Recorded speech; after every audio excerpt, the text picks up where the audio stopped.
మనుషుల కోసం ఎదురు చూడొద్దు, మనుషుల మీద ఆధారపడద్దు, దెబ్బతింటారు. ఎందుకంటే నిన్ను అర్థం చేసుకుని నీ గురించి ఆలోచించే శక్తి ఏ నరుడికి లేదు. ఎందుకంటే ఎవడి బాధలు వాడుకున్నాయి, ఎవడి కష్టాలు వాడుకున్నాయి. ఏ బాధలు లేకుండా నీ బాధను పంచుకోవడానికి ఫ్రీగా ఎవ్వడూ లేడు. అందరి బాధలు ఎదిగి అందరిని అర్థం చేసుకుని అందరికి అందుబాటులో ఉండే శక్తి, దమ్ము, అనుకూలత ఒక్కడికే ఉంది, ఏసైకే ఉంది. కొంతమంది నిన్ను పట్టించుకున్నారని పొంగిపోవద్దు, సంబరపడద్దు, చంకలు వద్దొద్దు. కొంతమంది నిన్ను పట్టించుకోలేదని నువ్వు బాధపడద్దు.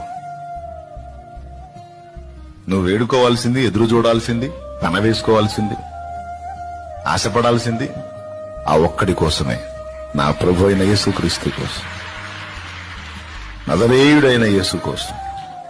అంతే. పనికొచ్చిద్దాం.